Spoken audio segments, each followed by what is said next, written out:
Technology. আমরা আজকে দেখব যে স্যামসাংয়ের A14 5G আমরা বিনা কম্পিউটারে কীভাবে হার্ড রিসেট করবো। এটা প্যাটার্ন লক লেগে আছে, তো দেখতে পাচ্ছ ফোনটা লক হয়ে আছে। তো এই অবস্থায় আমরা কিন্তু পাওয়ার অফ করতে পারবো বা রিস্টার্টও করতে পারবো না। তো আমরা প্রথমে ডাটা কেবল প্লাগ ইন করলাম। তো দেখতে পাচ্ছ ডাটা কেবল প্লাগ ইন করে দিয়েছি। তো এখন আমাদের কাজ হবে পাওয়ার অন এবং ভলিউম প্লাস মাইনাস সবগুলোকে একসাথে প্রেস করা, এবং প্রেস করার সাথে সাথে যখনই সেটটা রিস্টার্ট হবে বা ভাইব্রেট যখন হবে, তখন কিন্তু আমাদের ভলিউম মাইনাস বাটনটাকে ছেড়ে দিয়ে ভলিউম প্লাস এবং পাওয়ারটাকে প্রেস করে রাখতে হবে। কিছুক্ষণ প্রেস করার পরে আমরা অলরেডি পাওয়ার বাটনটাকে রিলিজ করে দেবো, কিন্তু ভলিউম আপটাকে হোল্ড করে রাখবো। তো রিকভার মোড দেখতে পাচ্ছ বন্ধুরা চলে এসছে।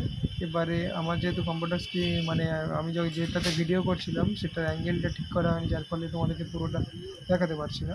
তো আমি বলে দিচ্ছি। তো রিকভারি মোড চলে আসার পরে আমরা ওয়াইপ ডাটা ফ্যাক্টরি রিসেট যেটা আছে সেটাতে যাব, গিয়ে পাওয়ার বাটন চেপে ওকে করব। তো দেখতে পাচ্ছ বন্ধুরা অলরেডি ফরম্যাট হয়ে গেছে, তো কিছুটা টাইম নেবে। তো আমি আমার ভিডিওটা তখন দেখাতে একটু সমস্যা ছিল, যেহেতু মোবাইলের অ্যাঙ্গেলটা অনেকটা সরে গেছিলো, ঠিক মোবাইলটা একটু উপরের দিকে উঠে গেছিলো, যার ফলে সমস্যা হচ্ছিলো। তো বন্ধুদের জন্য আমি ক্ষমা প্রার্থী, আমাকে এই জন্য মাফ করো। তো আমি যে প্রসেসটি বললাম অবশ্যই এটাকে ফলো করো, 100% সাকসেসফুল হবে। তো কিছুক্ষণ ওয়েট করবো আমরা মোবাইলটা পুরো অন হওয়া পর্যন্ত। তো এই প্রসেসটা ফলো করলে অবশ্যই সাকসেসফুল হবে। তো বন্ধুরা ভিডিওটা দেখতে থাকো, আর চ্যানেলটাতে যদি নতুন হয়ে থাকো তাহলে অবশ্যই সাবস্ক্রাইব করে দিও, আর ভিডিওটা ভালো লাগলে লাইক শেয়ার করতে ভুলো না।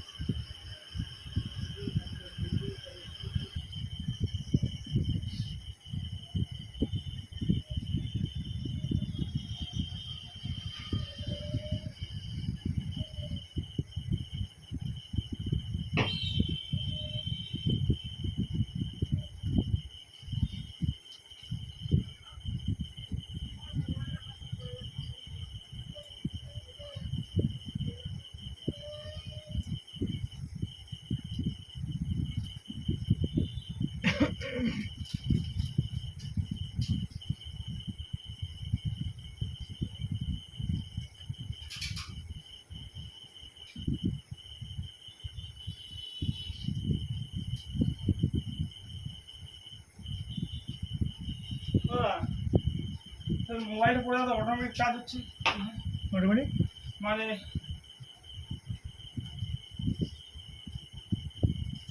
না অটোমেটিক কাজ করছে, অটোমেটিক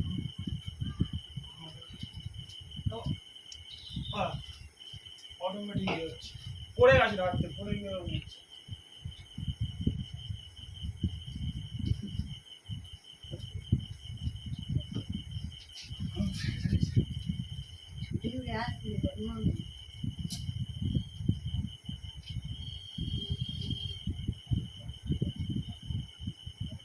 দাদু কি বাড়ি বসে থাকে নাকি বাইরে বেরোয়?